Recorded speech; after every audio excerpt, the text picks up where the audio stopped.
श्रीगणेशाय नमः। श्रीदुर्गादेव्यै नमः। अथ श्रीचण्डीकवचं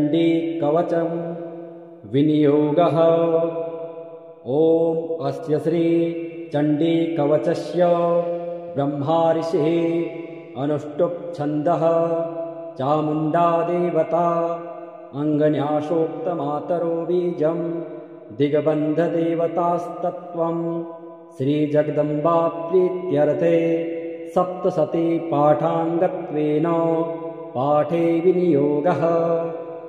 ॐ नमश्चण्डिकायै। मार्कण्डेय उवाच।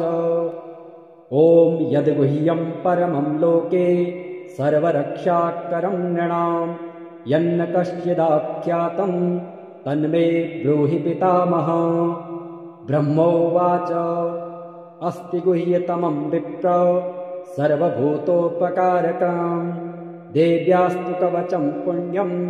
तच्छृणुस्व महामुने। प्रथमं शैलपुत्री च द्वितीयं ब्रह्मचारिणी तृतीयं चन्द्रघण्टेति कूष्माण्डेति चतुर्थकं पञ्चमं स्कन्दमातेति षष्ठं कात्यायनीति च सप्तमं कालरात्रीति महागौरीति चाष्टमं नवमं सिद्धिदात्री च नवदुर्गः प्रकीर्तितः। उक्तान्येतानि नामानि ब्रह्मणैव महात्मना अग्निना दह्यमानस्तु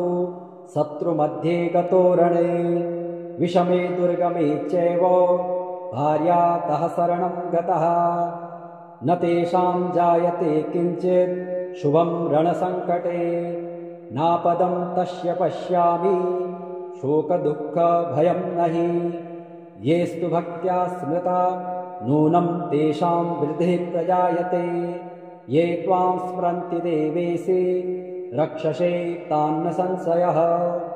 प्रेतसंस्था तु चामुण्डा वाराही महिषासना ऐन्द्रे गजसमारूढा वैष्णवे गरुडासना माहेश्वरे वृषारूढा कौमारी शिखिवाहना लक्ष्मीः पद्मासना देवी पद्महस्ता हरिप्रिया श्वेतरूपधरा देवी ईश्वरी वृषवाहना ब्राह्मी हंससमारूढा सर्वाभरणभूषिता इत्येता मातरः सर्वः सर्वयोगसमन्विताः नानाभरणशोभाढ्या नानारत्नोपशोभितः दृश्यन्ते रथमारूढा देव्यः क्रोधसमाकुलः शङ्खं चक्रं गदां शक्तिं हलं च मूसलायुधं खेटकं तोमरं चैव परशुं पाशमेव च कुन्तायुधं त्रिशूलं च सारङ्गमायुधमुत्तमम् दैत्यानां देहनाशाय भक्तानां भयाय च धारयन्त्यायुधानित्यं देवानां च हिताय वै नमस्तेस्तु महारौद्रे महाघोरपराक्रमे महाबले महोत्साहे महाभयविनाशिनी त्राहि मां देवि दुष्प्रेक्ष्ये शत्रूणां भयवर्धिनी प्राच्यां रक्षतु मामेन्द्रे आग्नेयामग्निदेवता दक्षिणे वतु वाराही नैऋत्यां खड्गधारिणी प्रतीच्यां वारुणी रक्षेत् वायव्यां मृगवाहिनी उदीच्यां पातु कौमारी ऐशान्यां शूलधारिणी ऊर्ध्वं ब्रह्माणि मे रक्षेत् हस्तात् वैष्णवी तथा एवं दश दिशो रक्षेत् चामुण्डा सववाहना जया मे चाग्रतः पातु विजया पातु पृष्ठतः अर्जिता वामपार्श्वे तु दक्षिणे चापराजिता शिखामुद्योतिनी रक्षे द्रुमा मूर्ध्नि व्यवस्थिता मालाधरे ललाटे च भ्रुवो रक्षेध्यशस्विनी त्रिनेत्रा च भ्रुवोर्मध्ये यमघण्टा च नासिके शङ्खिनी चक्षुयोर्मध्ये श्रोत्रयोर्द्वारवासिनी कपोलो कालिका रक्षेत् कर्णमूले तुषाङ्करे नासिकायां सुगन्धा च उत्तरोष्ठे च चर्चिका अधरे चामृतकला जिह्वायां च सरस्वती दन्तान् रक्षतु कौमारी कण्ठदेशे तु चण्डिका घण्टिकां चित्रघण्टा च महामाया च तालुके कामाक्षे चिबुकं रक्षेत् वाचं मे सर्वमङ्गला ग्रीवायां भद्रकाली च पृष्ठवंशे धनुर्धरे नीलग्रीवा बहिर्कण्ठे नलिकां नलकूबरी स्कन्धयोः खड्गिनी रक्षेत् बाहू मे वज्रधारिणी हस्तयोर्दण्डिनी रक्षेत् अम्बिका चाङ्गुलेषु च नखाञ्चुलेश्वरे रक्षेत् कुक्षौ रक्षेत् कुलेश्वरे स्तनौ रक्षेन्महादेवी मनः शोकविनाशिनी हृदये ललिता देवी उदरे शूलधारिणी नाभौ च कामिका रक्षेत् गुह्यं गुह्येश्वरी तथा पूतना कामिका मेढुं गुदे महिषवाहिनी कट्यां भगवती रक्षेत् जानुनी विन्ध्यवासिनी जङ्घे महाबला रक्षेत् शर्वकां प्रदायिनी गुल्फयोर्नारसिंही च पादपृष्ठे तु तेजसे पादाङ्गुलेषु श्रीरक्षेत् पादात्थस्थलवासिनी नखान् कराले च केशाश्चैवोर्ध्वकेशिनी रोमकूपेषु कौबेरी त्वचं वागीश्वरी तथा रक्तमज्जावसामांसा न्यस्तिमेदांसि पार्वते अन्त्राणि कालरात्रिश्च पित्तं च मुकुटेश्वरे पद्मावते पद्मकोशे कफे चूडामणिस्तथा ज्वालामुखे नखज्वाला मभेद्या सर्वसन्धिषु शुक्रं ब्रह्माणि मे रक्षेत् छायां छत्रेश्वरी तथा अहङ्कारं मनोबुद्धिं रक्षेन्मे धर्मधारिणी प्राणापानो तथा व्याना मुदानं च समानकं वज्रहस्ता च मे रक्षेत् प्राणं कल्याणशोभना रसे रूपे च गन्धे च शब्दे स्पर्शे च योगिनी सत्त्वं रजस्तमश्चैव रक्षेन्नारायणी सदा आयुरक्षतु वाराही धर्मं रक्षतु वैष्णवे यशा कीर्तिं च लक्ष्मीं च धनं विद्यां च चक्रिणी गोत्रमिन्द्राणि मे रक्षेत् पशून् मे रक्ष चण्डिके पुत्रान् रक्षेन्महालक्ष्मीर्भार्यां रक्षतु भैरवी पन्थानं सुपथा रक्षेन् मार्गं क्षेमकरी तथा राजद्वारे महालक्ष्मीर्विजया सर्वतः स्थिता रक्षाहीनं तु यत्स्थानं वर्जितं कवचेन तु तत्सर्वं रक्ष मे देवे जयन्ते पापनाशिनी पद्मेकं न गच्छेतु यदिच्छेच्छुभमात्मनः कवचेनावृतो नित्यं यत्र यत्रैव गच्छति तत्र तत्रार्थलाभश्च विजयः सर्वकामिकः यं यं चिन्तयते कामं तं तं प्राप्नोति निश्चितं परमेश्वर्यमतुलं प्राप्स्यते भूतले पुमान् निर्भयो जायते मर्त्यः सङ्ग्रामेष्वपराजितः त्रैलोक्ये तु भवेत् पूज्यः कवचेनावृतः पुमान् इदं तु देव्यः कवचं देवानामपि दुर्लभम् यः पठेत् प्रयतो नित्यं त्रिसन्ध्यं श्रद्धयान्वितः दैवी कला भवेत् तस्य त्रैलोक्येष्वपराजितः जीवेत् वर्षशतं साग्रमपमृत्यो विवर्जितः नश्यन्ते व्याधयः सर्वे लूता विस्फोटकादयः स्थावरं जङ्गमं चैव कृत्तिं चापि यद्विषम् अविच्चाराणि सर्वाणि मन्त्रयन्त्राणि भूतले भूचरः खेचराश्चैव जलजाश्चोपदेशिका सहजा कुलजा माला डाकिनी शाकिनी तथा अन्तरिक्षचरा घोरा डाकिनीश्च महाबलः ग्रहभूतपिशाचाश्च यक्षगन्धर्वराक्षसः ब्रह्मराक्षसवेतालः कूष्माण्डाभैरवादयः नश्यन्ते दर्शनात्तस्य कवचे हृदि संस्थिते मनोन्नातिर्भवेत्राज्ञश्च तेजो वृद्धिकरं परं यशसा वर्धते सोऽपि कीर्तिमण्डितभूतले जपेत् सप्तशतीं चण्डीं कृत्वा तु कवचं पुरा यावत् भूमण्डलं धत्ते सशैलवनकानन तावत् तिष्ठति मेदिन्यां सन्ततिः पुत्रपौत्रिकी देहान्ते परमं स्थानं यत्सुरैरपि दुर्लभः प्राप्नोति पुरुषं नित्यं महामाया प्रसादतः लभते परमं रूपं शिवेन सह मोदते ॐ नमः इति। मार्कण्डेय उवाच ॐ यद्गुह्यं परमं लोके सर्वरक्षाकरं नृणां यन्न कश्चिदाख्यातं तन्मे ब्रूहि पितामह।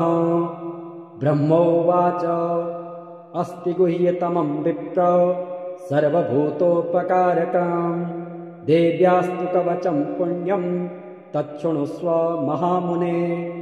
प्रथमं शैलपुत्री च द्वितीयं ब्रह्मचारिणी तृतीयं चन्द्रघण्टेति कूष्माण्डेति चतुर्थकं पञ्चमं स्कन्दमातेति षष्ठं कात्यायनीति च सप्तमं कालरात्रीति महागौरीति चाष्टमं नवमं सिद्धिदात्री च नवदुर्गः प्रकीर्तितः। उक्तान्येतानि नामानि ब्रह्मणैव महात्मना अग्निना दह्यमानस्तु शत्रुमध्ये गतो रणे विषमे दुर्गमे चैव भार्यातः शरणं गतः न तेषां जायते किञ्चित् शुभं रणसङ्कटे नापदं तस्य पश्यामि शोकदुःखभयं नहि येस्तु भक्त्या स्मृता नूनं तेषां वृद्धिः प्रजायते ये त्वां स्मरन्ति देवेशे रक्षसे तान्न संशयः। प्रेतसंस्था तु चामुण्डा वाराही महिषासना ऐन्द्रे गजसमारूढा वैष्णवे गरुडासना माहेश्वरे वृषारूढा कौमारी शिखिवाहना लक्ष्मीः पद्मासना देवी पद्महस्ता हरिप्रिया श्वेतरूपधरा देवी ईश्वरी वृषवाहना ब्राह्मी हंससमारूढा शर्वाभरणभूषिता इत्येता मातरः सर्वः सर्वयोगसमन्विताः नानाभरणशोभाढ्या नानारत्नोपशोभितः दृश्यन्ते रथमारूढा देव्यः क्रोधसमाकुलः शङ्खं चक्रं गदां शक्तिं हलं च मूसलायुधं खेटकं तोमरं चैव परशुं पाशमेव च कुन्तायुधं त्रिशूलं च सारङ्गमायुधमुत्तमम् दैत्यानां देहनाशाय भक्तानां भयाय च धारयन्त्यायुधानित्यं देवानां च हिताय वै नमस्तेस्तु महारौद्रे महाघोरपराक्रमे महाबले महोत्साहे महाभयविनाशिनी त्राहि मां देवि दुष्प्रेक्ष्ये शत्रूणां भयवर्धिनी प्राच्यां रक्षतु मामेन्द्रे आग्नेयामग्निदेवता दक्षिणे वतु वाराही नैऋत्यां खड्गधारिणी प्रतीच्यां वारुणी रक्षेत् वायव्यां मृगवाहिनी उदीच्यां पातु कौमारी ऐशान्यां शूलधारिणी ऊर्ध्वं ब्रह्माणि मे रक्षेत् हस्तात् वैष्णवी तथा एवं दश दिशो रक्षेत् चामुण्डा सववाहना जया मे चाग्रतः पातु विजया पातु पृष्ठतः अर्जिता वामपार्श्वे तु दक्षिणे चापराजिता शिखामुद्योतिनी रक्षे द्रुमा मूर्ध्नि व्यवस्थिता मालाधरे ललाटे च भ्रुवो रक्षेद्यशस्विनी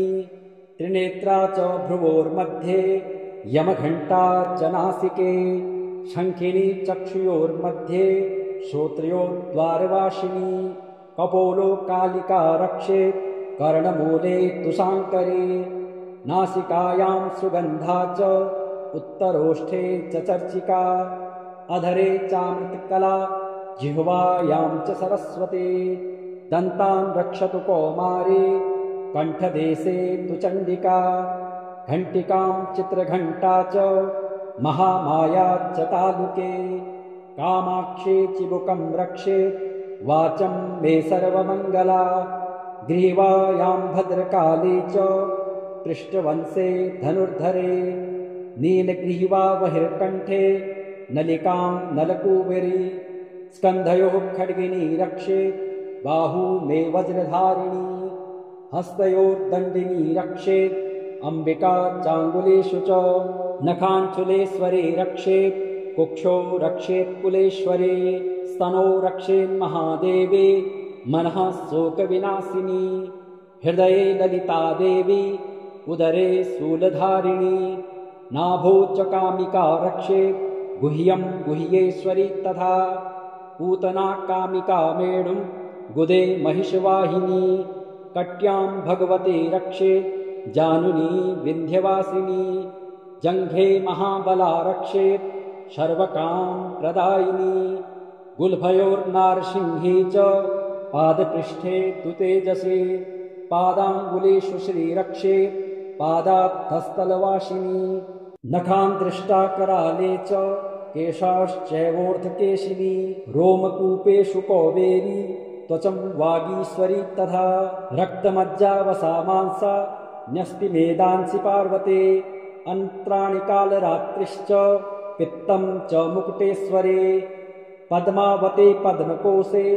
कफे चूडामणिस्तथा ज्वालामुखे नखज्वाला मभेद्या सर्वसन्धिषु शुक्रं ब्रह्माणि मे रक्षेत् छायां छत्रेश्वरी तथा अहङ्कारं मनोबुद्धिं रक्षेन्मे धर्मधारिणी प्राणापानो तथा व्याना मुदानं च समानकं वज्रहस्ता च मे रक्षेत् प्राणं कल्याणशोभना रसे रूपे च गन्धे च शब्दे स्पर्शे च योगिनी सत्त्वं रजस्तमश्चैव रक्षेन्नारायणी सदा आयुरक्षतु वाराही धर्मं रक्षतु वैष्णवे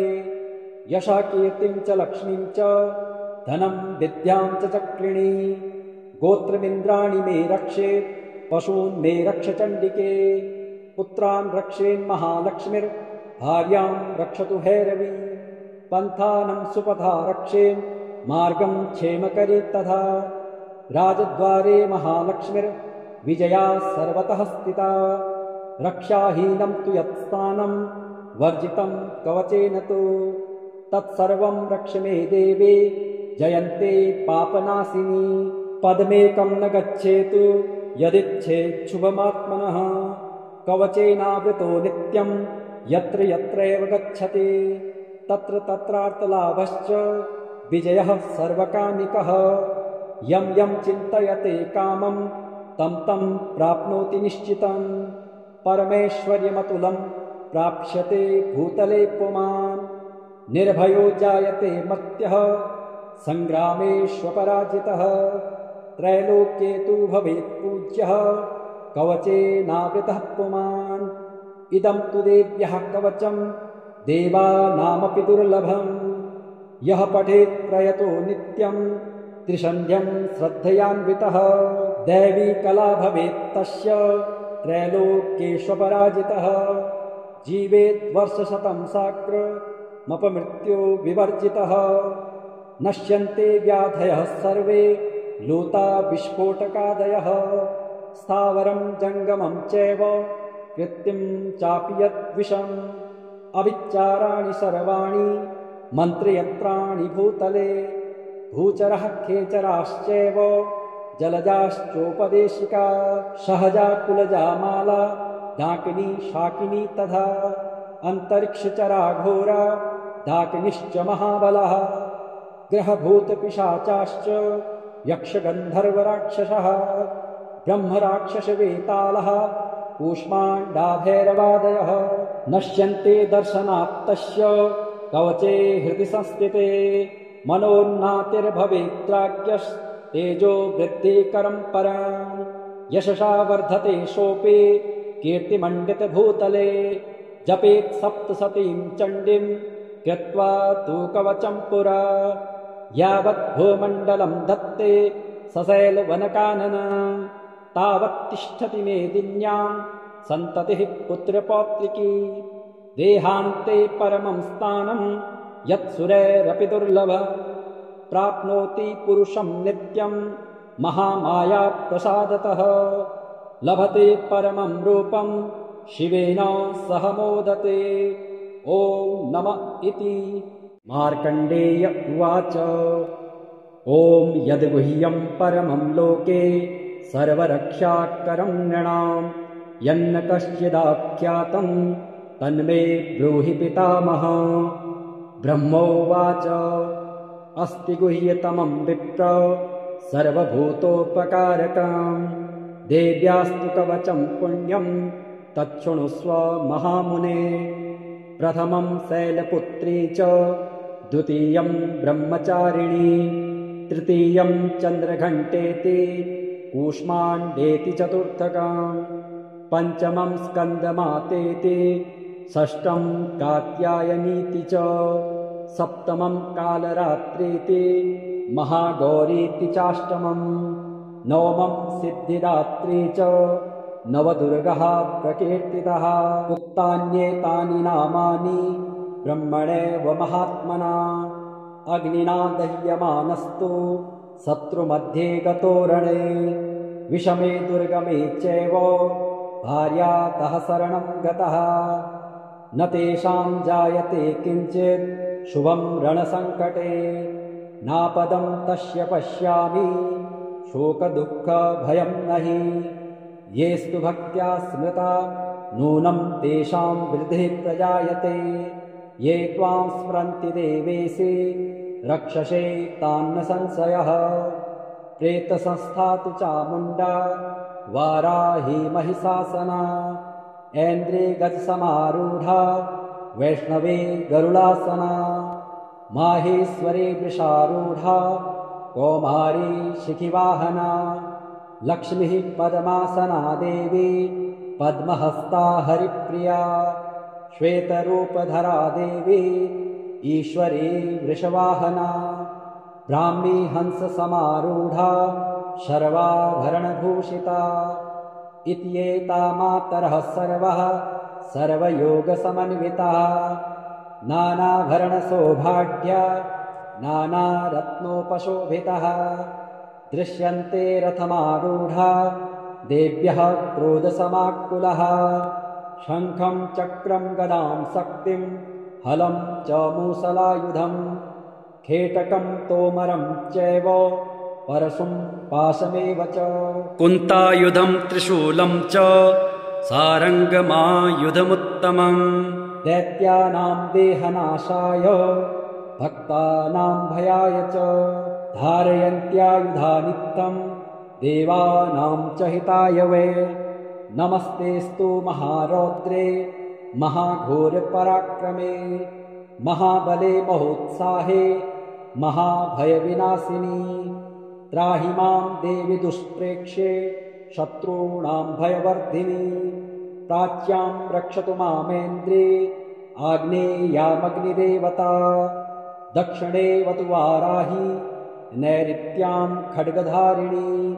प्रतीच्यां वारुणी रक्षेत् वायव्यां मृगवाहिनी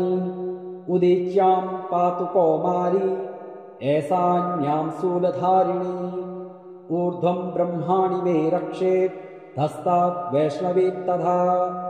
एवं दश दिशो रक्षेत् चामुण्डा सववाहना जया मे चाग्रतः पातु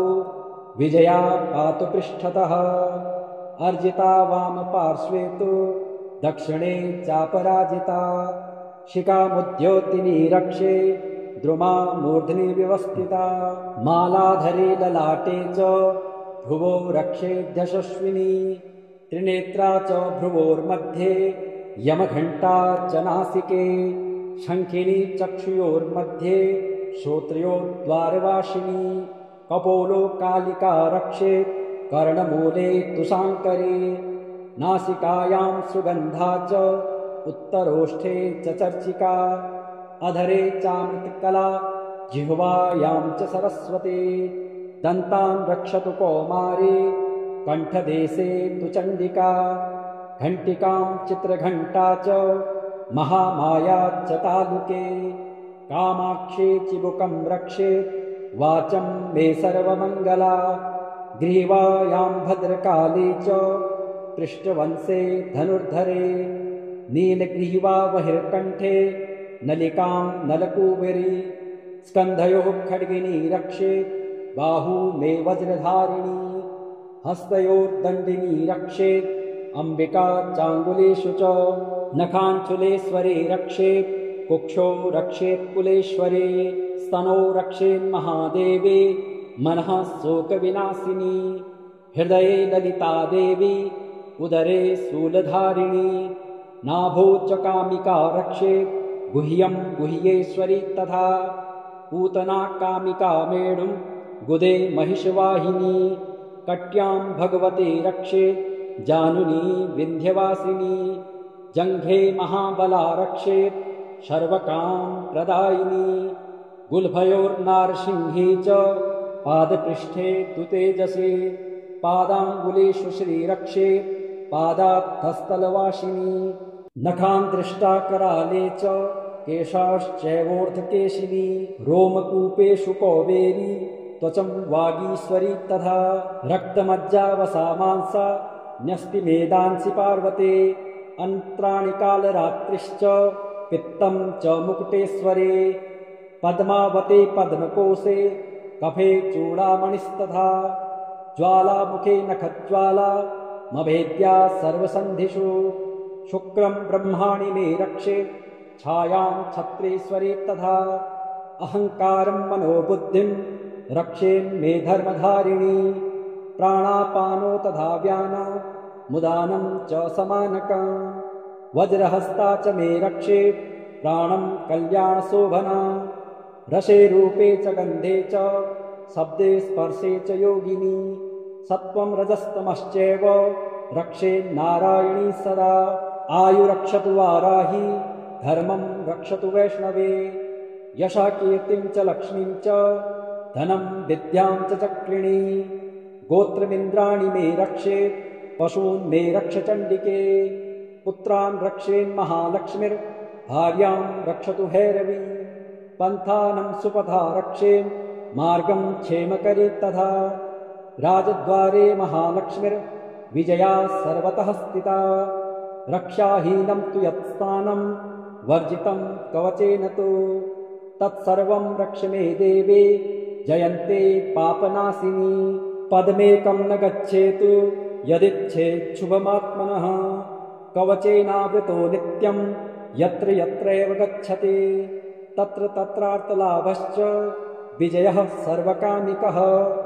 यं यं चिन्तयते कामं तं तं प्राप्नोति निश्चितं परमेश्वर्यमतुलं प्राप्स्यते भूतले पुमान् निर्भयो जायते मर्त्यः सङ्ग्रामेष्वपराजितः त्रैलोक्ये तु भवेत् पूज्यः कवचेनावृतः पुमान् इदं तु देव्यः कवचं देवानामपि दुर्लभम् यः पठेत् प्रयतो नित्यं त्रिसन्ध्यं श्रद्धयान्वितः दैवी कला भवेत् तस्य त्रैलोक्येष्वपराजितः जीवेत् वर्षशतं साग्रमपमृत्यो विवर्जितः नश्यन्ते व्याधयः सर्वे लूता विस्फोटकादयः स्थावरं जङ्गमं चैव कृत्तिं चापि यद्विषम् अविच्चाराणि सर्वाणि मन्त्रयन्त्राणि भूतले भूचरः खेचराश्चैव जलजाश्चोपदेशिका सहजा कुलजा माला डाकिनी शाकिनी तथा अन्तरिक्षचरा घोरा डाकिनीश्च महाबलः ग्रहभूतपिशाचाश्च यक्षगन्धर्वराक्षसः ब्रह्मराक्षसवेतालः कूष्माण्डाभैरवादयः